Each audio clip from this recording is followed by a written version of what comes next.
For my 18th birthday, my parents planned a huge celebration, but it was never meant for me. They let my brother steal the entire party. So I walked out forever 1 year later. He couldn't handle my success without them, and his breakdown destroyed the family. You know that feeling when you're technically part of a family, but you always feel like the extra piece in a puzzle, the one that doesn't quite fit no matter how much you try to jam it in. Yeah, that's been my life in a nutshell. My name's Caleb, and I turned 19 last month. But this story isn't about turning 19. It's about my 18th birthday, or more specifically, the birthday party that was supposed to be mine until my older brother decided it was his again. And my parents, they let him take it. Let me rewind a bit. I grew up in a pretty normal suburban neighborhood. Think barbecue Sundays, lawn mowing Saturdays, and nosy neighbors who knew everything before you did. On the outside, my family looked picture perfect. My dad owns a small construction company, nothing flashy but enough to keep us comfortable. My mom's a high school guidance counselor, always preaching about empathy and listening, though. Ironically, never really did much of either at home. And then there's my brother Jeremy, 2 years older than me, star of the soccer team, golden boy of the family, and somehow the main character in every story, even when it wasn't his. From the time we were kids, Jeremy got everything first, and then some. First bike, first phone, first car. That part's understandable, I guess. But what stung was how even when it was finally supposed to be my turn, he'd somehow swoop in and take center stage again, and my parents would just let it happen. No worse, they'd cheer him on. I didn't used to mind it. I mean, I was the quiet kid, kept to myself, got decent grades, never really caused trouble. I figured maybe if I stayed out of the way and did my own thing, they'd notice me in their own time. They didn't. At least not in any way that mattered. Jeremy got celebrated for bringing home AC in algebra because he worked so hard. I got a full-ride scholarship to a state university and got a polite, "That's nice, honey." Before the topic changed to Jeremy's job hunt. He wasn't even looking. Still, I never really confronted them about it. I told myself it wasn't worth the drama. I bottled it up, smiled through it, played the role of the good, understanding son. But sometimes it's not just one moment that breaks you. It's the slow accumulation of little cuts. And my 18th birthday. That was the final slice that finally made everything bleed. It started innocently enough. A couple months before my birthday, Mom asked if I had any ideas for how I wanted to celebrate. Nothing fancy. I said maybe a backyard party, a few friends, some music, a bonfire, something chill. She actually seemed excited about it. Said it was a big milestone that she wanted to make it special. I remember that phrase exactly because she said it like it meant something. I started helping her plan it. We made lists who I'd invite, what kind of food to order, even talked about setting up those string lights we only brought out for 4th of July. It felt nice, like for once something was about me. I wasn't asking for a parade or anything. I just wanted to feel like I mattered. And then Jeremy came home for spring break. He was supposed to be away at college, but he dropped out a semester in, said it wasn't for him. My parents barely blinked, said they were proud of him for figuring out what he didn't want. Like that was some kind of accomplishment. Meanwhile, I was filling out scholarship essays in the same room and got a passive-aggressive comment about making sure I wasn't putting too much pressure on myself. Anyway, Jeremy came back and immediately the entire house revolved around him again. He flopped on the couch like he never raided the fridge, left towels on the bathroom floor, and suddenly it was like I didn't exist. My dad was back to telling old Jeremy stories at dinner, like the time he scored a winning goal in 9th grade. Mom made his favorite meals 3 nights in a row. I joked one evening that maybe I should drop out too just to get that kind of royal treatment. She laughed like I was being sarcastic. I wasn't. About a week before my birthday, everything shifted. I came home from school one day and found Jeremy and my mom in the kitchen giggling over old photo albums. He looked up at me and said, "Hey, remember my 18th party, man? That was wild." I did remember it. It was wild. They rented out a small venue, invited his entire friend group, even had a DJ. My party budget was maybe 1/10 of that. But again, I didn't say anything. Then Jeremy casually dropped the bomb. "You know what, it'd be fun," he said, "if we did it again like a redo." 18 was such a blur, I'd barely remember it. Let's throw a party. But chill this time. Backyard music bonfire. I kind of want to relive it, but like slower. I froze. My mom smiled at him like he just solved world hunger. "That actually sounds like a great idea." I blinked. "Wait, what?" She looked at me almost like she forgot I was in the room. "Oh, sweetie, don't worry. We can still combine the parties. It'll be fun. You two can celebrate together." "I'm not turning 18 again," I said slowly. "I'm just turning 18. Jeremy shrugged. "Yeah, but we're both at big milestones, right? Yours is coming up. Mine's like memory lane. I mean, it's not a big deal. Chill party, both of us. What's the harm?" I looked at my mom, waiting for her to say something. Anything. Set a boundary. Remind him that this was my day. Instead, she nodded thoughtfully. You could even share the guest list. That way everyone gets along and it's more of a family event. I didn't respond. I didn't trust myself too. All I could hear was the blood rushing in my ears. That special party I'd been planning gone hijacked, absorbed into Jeremy's nostalgia tour. Over the next few days, it only got worse. Decorations I helped pick out were replaced with ones Jeremy liked better. My friend group was trimmed down because we can't invite too many people. Sweetie, it's still our backyard. A cake I wanted got vetoed for a flavor Jeremy preferred. He even asked if I'd mind playing some of his old playlists for the vibe. I started feeling like a guest at my own celebration, like a background actor in someone else's movie. My dad was no help either. When I told him I felt like I was being pushed aside, he said, "It's just one day, Caleb. Don't make it a big thing. Let your brother enjoy himself too." As if I hadn't already been sidelined for the last 18 years. The day of the party arrived. And let me tell you, it wasn't mine. From the second people showed up, they greeted Jeremy first. "Oh man, Jeremy, back from college. Didn't you turn 18 already? This your party." And he'd laugh, slap their back, say, "Nah, we're celebrating both of us today." Except no one looked at me. No one said happy birthday. Unless I reminded them. My name wasn't even on the cake. And that was just the beginning of the night. What happened next, what finally made me snap, was so ridiculous, so humiliating. I still get chills thinking about it. But I'll save that part for the next post. Let's just say I walked out of that party before the candles were lit, and I didn't come back. Not just to the party, but to them.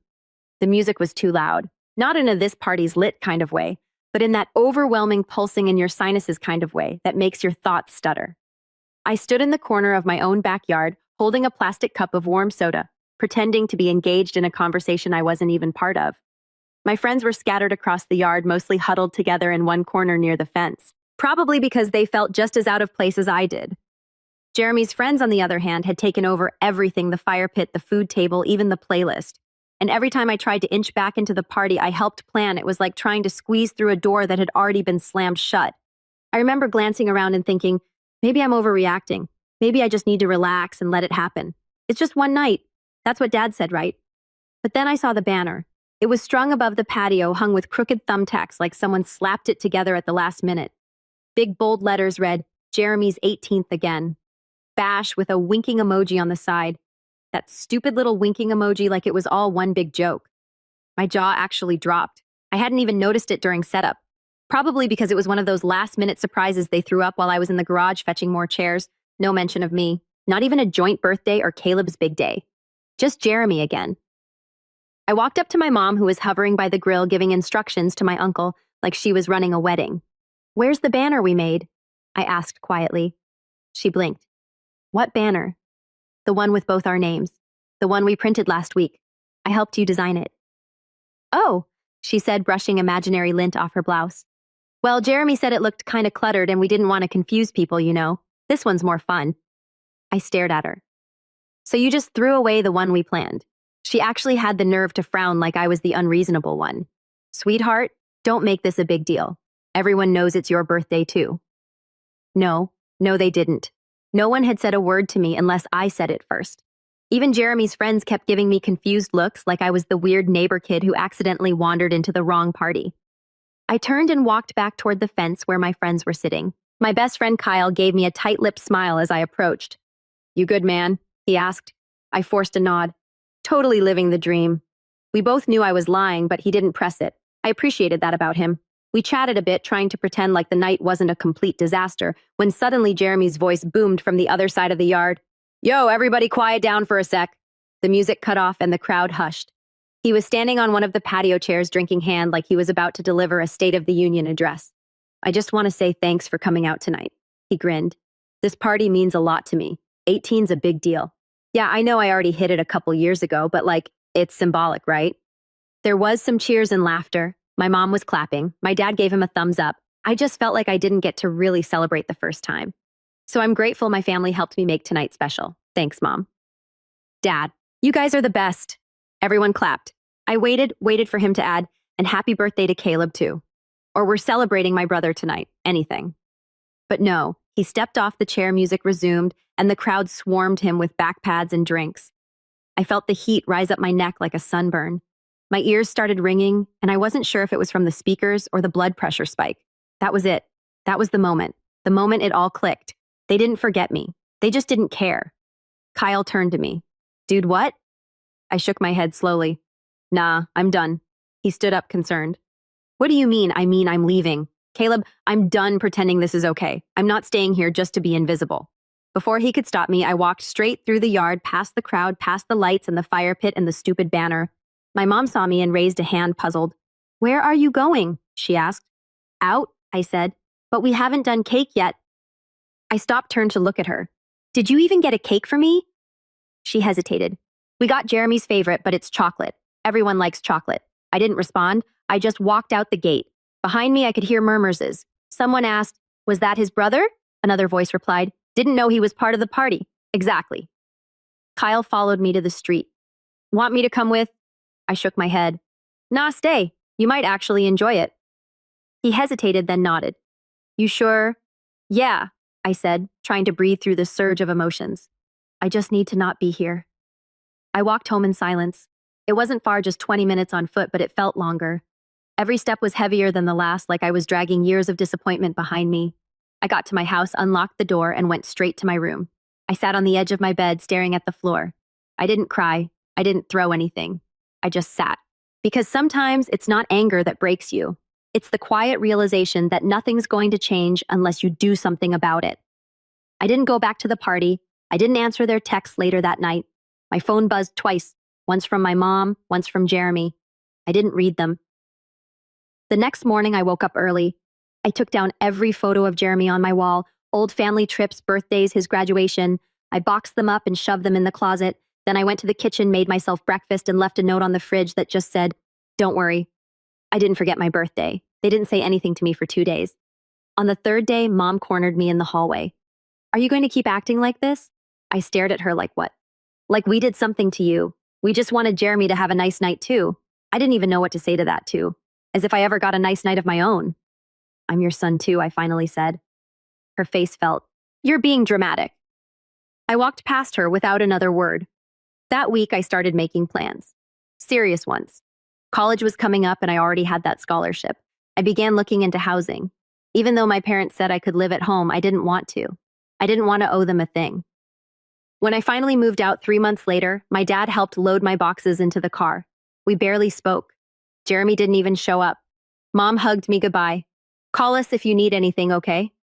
I nodded, but I didn't mean it. College was freedom. For the first time in my life, I wasn't walking on eggshells. I made new friends, found professors who actually saw potential in me, joined a film club. I even wrote a short story about a forgotten birthday. It won second place in a campus contest.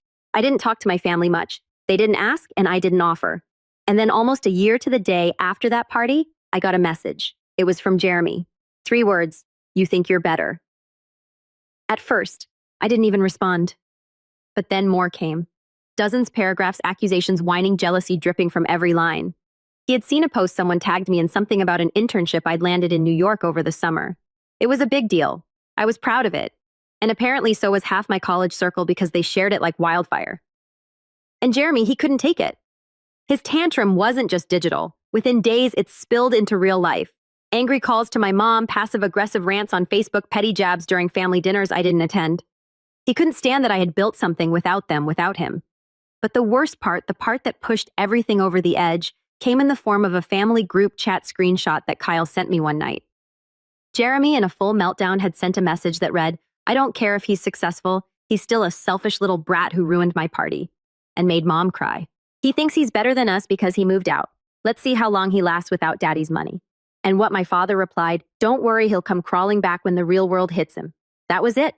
That was the betrayal I didn't see coming, because all this time I thought maybe, just maybe, my dad had been the silent neutral one, the one who didn't pick sides, just wanted peace. But no, he never had my back either. And that's when I decided I was done playing nice. I had kept my distance. I had kept my head down. But now it was time they saw exactly what the forgotten son could do. There's a strange silence that follows betrayal. Not the kind you get when someone slaps you in the face, but the kind that settles in when someone you trusted lets you down in a way you didn't expect. I always knew Jeremy resented me in some way. That wasn't news. But seeing my dad, my own father, essentially agree with him, that hit harder than anything else. Not because I needed his money, I didn't. I was already making it on my own. But because deep down, a small part of me still believed he might come around. That maybe once I got out and showed them I was serious, someone in that house would finally say we were wrong. That illusion shattered with that message. He'll come crawling back when the real world hits him. Those were the words that played on loop in my head that night. I was in my dorm sitting on the edge of my twin bed, phone screen burning my retinous heart somewhere between rage and resignation. I didn't cry. I didn't punch a wall. I didn't scream. I just sat there very still as the weight of that sentence sank in, crawling back as if I had ever leaned on them. As if I hadn't spent years being overlooked, dismissed, shoved aside for the golden boy with the dimming halo. It was in that moment I realized something important. I wasn't running away from them anymore. I was running towards something else, something better, something that didn't require their approval. But before I could climb, I had to fall first. And believe me, I did. My second semester hit like a brick wall. The excitement of freedom wore off fast and the pressure of proving myself crept in hard. Between classes, my part-time job at a student cafe and the internship applications I kept sending into the void, I barely slept. There were nights I'd fall asleep on my laptop, wake up with keyboard marks on my cheek and a half-finished essay blinking on the screen. Money was tight. My scholarship covered tuition and housing. But food, books, clothes, that was all on me. I remember one week I lived on oatmeal and peanut butter because I'd miscalculated my budget after buying a textbook that cost more than my winter jacket. I didn't tell anyone, not even Kyle. I just pushed through it day by day. I told myself, this is temporary. They think you'll fail. Prove them wrong. I worked the early shift at the cafe every Friday and Sunday, which meant waking up at 5:30 a.m., walking through freezing slush just to serve burnt coffee to hungover seniors. Some mornings I questioned whether it was worth it, whether I should just quit and take the easier path. Go home, let them forgive me, pretend nothing ever happened. But then I'd remember the party, that banner, that cake, that message from my dad, and I'd dig in harder. Rock bottom wasn't a single moment for me. It was a slow grinding season, a string of days that blurred together. Each one just a little heavier than the last. But even in that darkness, small sparks started to appear. I joined the film club officially in February. I'd gone to a few meetings in the fall, but now I committed. I started writing short scripts, helping other students with their projects, learning how to operate the club's camera equipment. For the first time in my life, I was surrounded by people who didn't compare me to anyone else, who saw me as Caleb, not Jeremy's brother. It was jarring being heard, being asked for input, being respected. One weekend, a senior named Maya asked if I wanted to help her shoot a short film for a student contest. She said she liked the way I edited a documentary segment for the club's YouTube channel. It's subtle, she told me. You know how to tell a story without yelling. I didn't even know how to respond to that. We spent 2 weeks filming her project. Long nights, barely any sleep. Lots of bad cafeteria coffee, but it was fun. I felt useful. I felt good when the film won 3rd place. She handed me the certificate like it was mine too. You saved this thing, she said. Seriously, you've got a gift. Those words stuck with me more than any birthday card I'd ever received. Around that same time, my screenwriting professor pulled me aside after class. You've got something, he said. You see the emotional layers even in small moments. That's rare. He offered to mentor me, help me clean up a script, and submit it to an undergraduate writing fellowship. It was competitive. Only 3 people got in each year. I wasn't expecting much, but I applied anyway. In the meantime, I picked up an extra shift at the cafe. I started tutoring kids in English composition at the student center. I helped Maya with another film project. I filled every spare hour with something that pushed me forward inch by inch. I didn't post about any of it. Not on Instagram, not on Twitter. I wasn't trying to flex or show off. I wasn't interested in proving anything yet. I just wanted to build something solid, something real on my own terms. That's why it was such a shock when my internship announcement blew up. See, the campus had this digital bulletin board where students could share accomplishments. I posted about landing a summer internship at this mid-sized production studio in Manhattan. Not a huge name, but respected in indie film circles. I didn't think anyone outside my department would even notice. But Maya reposted it. Then the film club account did. Then one of my old high school friends shared it on Facebook with a caption like, "Look who's making moves." And just like that, it spread. That's when Jeremy saw it. I hadn't spoken to him in almost a year. Hadn't texted him. Hadn't responded to anything he sent. But that post that set him off like I'd committed some kind of crime by succeeding without his permission. He sent me a storm of texts, angry, bitter, insecure. He accused me of trying to make him look bad, of being fake, of turning the family against him by ghosting everyone. He said I was a show-off, that I only got the internship because they need diversity.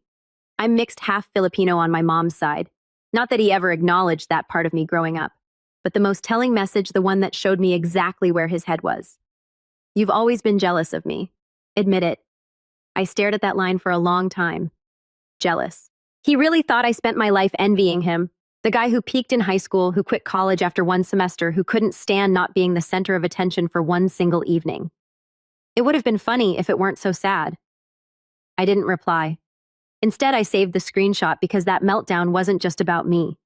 It was about him realizing he no longer had a mirror to reflect himself in. I'd stepped out of the background and now he was forced to see his own cracks. The fallout from his tantrum spread fast. He ran to my parents, claimed I was rubbing success in his face, said I was breaking up the family by refusing to come home for holidays. He even posted a Facebook status that vaguely accused me of manipulating people for clout, which again would have been laughable if it weren't so sad. But here's the thing about growing up under someone's shadow. Once you step out of it, they can't cast it anymore. I kept going. I finished the semester with a 3.8 GPA. My script got accepted into the fellowship. I spent the summer in New York working long hours for low pay but high experience. I met people who took me seriously. I worked, I learned, I watched how real productions worked. And every time I got on the subway or sat down at my tiny sublet desk, I reminded myself I earned this, every second of it. Back home, Jeremy spiraled. I didn't see it directly, but Kyle kept me updated. Jeremy was back at my parents' house, jobless, bitter, constantly starting fights. He even tried to restart community college, but dropped out after a month, blaming incompetent professors for his failing grades. He'd ran at my mom, complained that she let me get away with everything. Even though I hadn't asked them for a single dime since I left, my parents started calling more frequently not to apologize. No, they were still too proud for that, but with little guilt trips disguised as concern. "We miss you," Mom would say. "Jeremy's having a hard time." Dad once texted, "I know things got messy, but you're still part of this family." But I wasn't falling for it, not yet. They hadn't acknowledged what they did. They hadn't owned up to the favoritism, the dismissal, the years of silence. They just wanted things to go back to normal without earning the right to ask. And I had no intention of going back. Not until I was ready, and when I finally was. Let's just say I made sure my return wasn't quiet. There's a quote I heard once. "The best revenge is living well." It sounds wise, elegant, like something you'd find stitched on a pillow in your therapist's office. But the truth, that quote was written by someone who's never been humiliated by their own family on their 18th birthday. Someone who's never had to pretend they were okay, while the people who were supposed to love them forgot they even existed. Living well was a start, sure, but for me it wasn't enough. I didn't want to just escape the shadow of my family. I wanted to flip the lights on and show everyone exactly who had been standing in the dark all along. I wanted them to see me not as the quiet one, not as Jeremy's brother, not even as the one who moved out, but as the man who built everything without their help and still stood taller than any of them ever imagined. But first, I needed patience, planning, precision. Revenge isn't about rage. It's not about yelling or fighting or posting angry paragraphs online. That's what Jeremy did. And look where that got him. Broke, bitter, and stewing in his own self-pity at my parents' house. No, my revenge had to be quiet. I wanted them to invite it. I wanted them to watch it unfold and realize too late that they had orchestrated their own undoing. It started with a message from Maya. This was a few weeks after my summer internship ended. I was back at school prepping for junior year when she texted me. "Remember Alex from the film fest? He's launching something. Wants to talk to you." Alex was a producer I'd met through Maya's short film the year before. Older, sharp, one of those guys who remembers names and shakes your hand like you're already important. I hadn't expected to hear from him again. We set up a video call. He was blunt. "I'm building a new digital production wing," he said. "Short-form documentaries, branded mini-films, social-first content, young talent, fresh eyes. I want you to be one of the writers." I blinked. "Wait, like paid?" He laughed. "Not a lot, but enough. And it's remote. You can do it while finishing school. You'd be the youngest on the team. You interested?" I didn't even need to think. Yes, 100%. The job wasn't glamorous at first. Writing voiceover scripts, drafting outlines for 5-minute human interest stories, fact-checking interview transcriptions, but it was real. It was industry, and I was making connections. I kept working my cafe job on weekends, but the digital gig gave me flexibility, and more importantly, credibility. That was phase 1. Phase 2 came when one of the directors in the studio circle, a guy named Rafi, took a liking to one of my short scripts. It was a quiet, introspective piece about a college student estranged from his family trying to build a life alone. I hadn't told him it was basically my autobiography. He said, "This is Teeth. You thought about directing it." I hadn't, not seriously, but the idea lodged in my brain like a match waiting to be struck. So I started planning. I spent weeks rewriting the script, tightening the dialogue, sharpening the emotional turns. I sent it to Maya, who gave me honest, brutal feedback, and helped me polish it into something I was actually proud of. Then I submitted it to the campus film fund. They gave me a $3,000 grant. Not much in film terms, but enough to get started. We began filming that fall. It was small, me, Maya, 2 actors from the theater department, and a borrowed camera from the club. We used campus buildings' dorms, and even a rundown diner off Main Street as shooting locations. I called it Second Son. I didn't tell anyone what it was really about, but I poured everything into that film. Every unspoken resentment, every quiet humiliation, every moment I'd been overlooked, minimized, passed over. It was all there in the script, in the performances, in the cold lighting, and the soft piano score. I spent 2 nights composing on GarageBand. The last scene was just a close-up of the main character sitting at his own birthday party, surrounded by noise and people utterly alone. The camera pulled back slowly until his figure was small, forgotten at the edge of the frame. When I watched the final cut, I cried. Not because I was sad, because it finally felt like someone saw me, even if that someone was me. We submitted the short to a regional student film festival. I didn't expect much. There were bigger productions, flashier stories, films with actual budgets and crews. But Second Son made the finals, and then it won. Best Short Film, Best Original Screenplay. A professor from another university came up to me afterwards, shook my hand, and said, "That last scene, I haven't felt something like that in years." And here's where things started to get interesting. See, one of the judges on that panel was an alum from my old high school, a woman named Leia, who now worked in media consulting. She remembered my name not because of Jeremy, but because I'd been quiet and polite in her journalism class back in senior year. She reached out to me after the festival and said, "This might sound odd, but I know your parents." My stomach dropped. She continued, "They still live in Westwood, right? Nice people. Your brother, too." I didn't say anything. She smiled kindly. "Well, if you ever want help getting the film some press, small local papers, maybe an online feature, I know a few people." I thanked her politely. Then I went home and started thinking press, local feature, a spotlight back home. That was phase 3. I didn't want fame. I didn't want to be a social media darling or an indie darling or any kind of darling.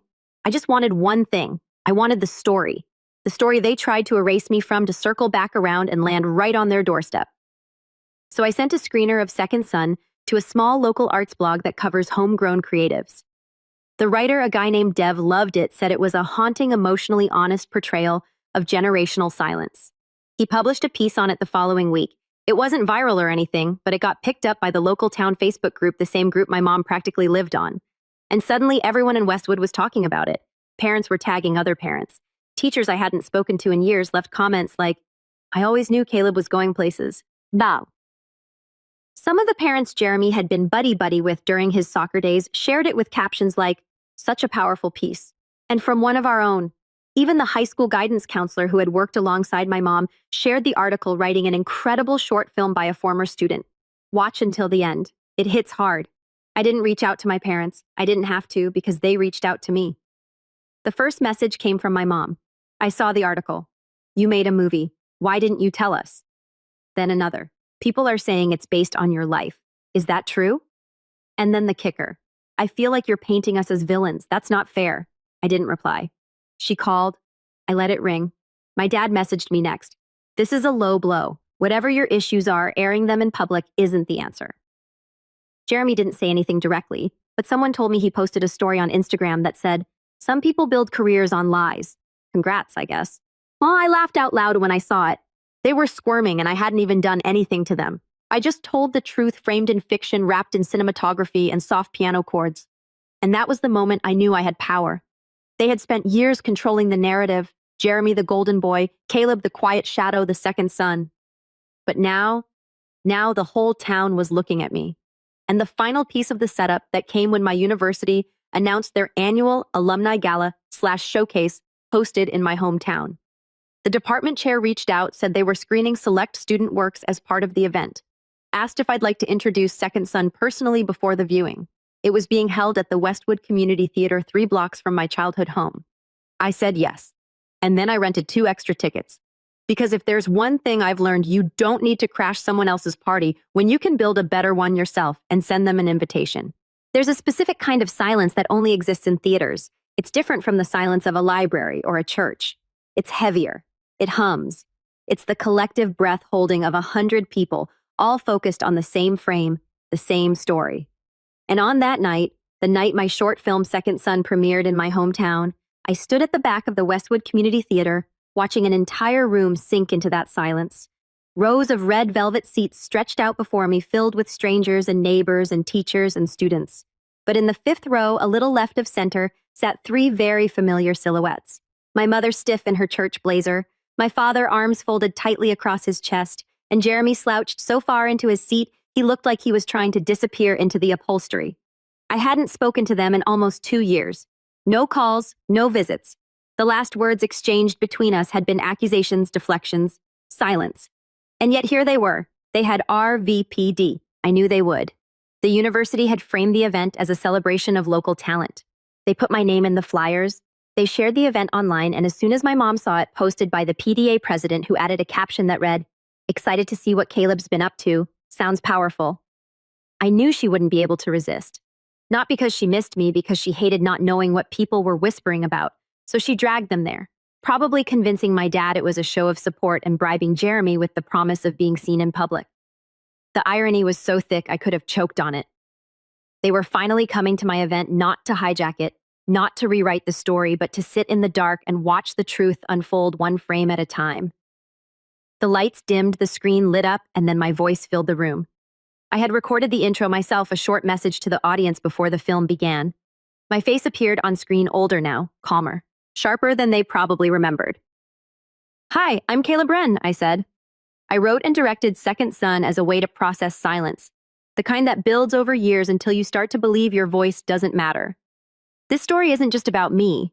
It's about anyone who's ever been made to feel invisible in their own family. I hope it reminds you to listen closer, especially to the people you think you already understand.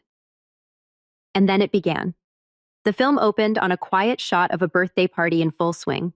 Laughter, music, clinking glasses, but the camera lingered on one person, the protagonist. Seated at the edge of the patio table, half in frame, forgotten. As the story unfolded, the parallels were unmistakable. Scenes of favoritism, rewritten narratives, emotional neglect. Moments where the protagonist tried to speak up only to be brushed aside with phrases like, "Don't be so sensitive," or "Why can't you just be happy for your brother?"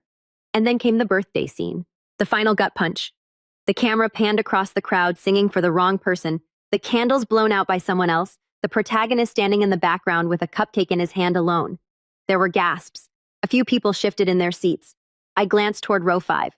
Jeremy was staring straight ahead, jaw clenched. My dad was stone-faced. My mom had her hand pressed to her lips, eyes locked on the screen like she couldn't look away, or maybe like she finally saw it. When the credits rolled, the silence remained heavier now, thicker than applause. Slow at first, then steady. I stepped forward from the back of the room toward the small podium near the screen. "Thank you all for coming," I said. My voice was steady, calm, no venom, no theatrics. This story was hard to tell. Not because I didn't know what happened, but because for a long time I thought maybe it didn't matter. I thought maybe the version of events I remembered wasn't important enough to say out loud. I looked directly at row 5, but silence has a cost, and sometimes the quietest people are carrying the loudest truths. So tonight I wanted to honor those truths. No one clapped right away. Not until I stepped away from the mic. But as I walked down the aisle, dozens of people reached out, shook my hand, clapped my shoulder, said things like, "That hit home," or "I saw myself in that," or simply "thank you." I didn't turn to see if my parents or Jeremy stayed. I didn't need to, because outside the theater, as I stood under the awning, soaking in the cool night air, I heard my name. Caleb. It was my mother. She approached me alone. My father and Jeremy were nowhere in sight. Her face looked pale in the streetlight, not from embarrassment, but from something heavier. Guilt, maybe, or the realization that the son she'd ignored had grown into a man she didn't recognize. That was a lot, she said. I said nothing. She looked down at her hands, then back up. "You could have talked to us." I raised an eyebrow. "I tried. You just weren't listening." She winced, but she didn't deny it. "Is that really how you remember things?" "Yes," I said with the sharp, unflinching certainty of someone who'd waited years to be asked that question. She swallowed. "I didn't know it hurt you that much. Because you never looked," I replied. "Because you were too busy making sure Jeremy had the perfect life, even if it meant letting me disappear." She stepped closer. "You're not invisible, Caleb. We love you." I smiled, small and sad. Maybe, but love without effort is just decoration. She said nothing after that, just stood there, mouth parted like she wanted to say more. But there was nothing left to give, no apology that would fix it, no quick fix that would unwrite the years of neglect. So I turned and walked away. As I reached the corner of the block, I saw Jeremy standing near my car. He looked up as I approached, arms crossed, the same defensive scowl he always wore when he felt the ground slipping under his feet. "You happy now?" he asked. "You made us look like monsters." "I didn't have to," I said. "You did that yourselves." He shook his head, sneering. "All this just to prove you're better than me." I laughed genuinely. "No, Jeremy. All this just to prove I was here," and I left him standing there stunned in the glow of the theater marquee that still bore my name. In the weeks that followed, the film got picked up by an online streaming platform for student features. I started getting messages from people across the country, students, teachers, even therapists, all saying the same thing. This story mattered. Meanwhile, back in Westwood, the fallout was quiet but deep. My mom took a leave from the school. The guidance office restructured. PTA moms whispered. Former friends reached out less. Jeremy moved out of my parents' house 6 months later after what Kay later told me was a massive blow-up where he accused them of ruining his reputation. He bounced around jobs, tried a YouTube channel, failed at it, and eventually stopped posting altogether. And my dad, he never reached out. Not once. That told me more than any apology ever could. But me, I kept going. I graduated with honors, got hired full-time by the same production studio that gave me my start. Moved into a small apartment with creaky floors and a view of the skyline that made every all-nighter worth it. I kept writing, kept filming, kept telling stories for the people who'd been made to feel small. And every year on my birthday, I light a candle. Not because I need a wish, but because sometimes the smallest flame is enough to burn down an entire false narrative. They built their story around Jeremy, but I wrote the ending. And this one's mine.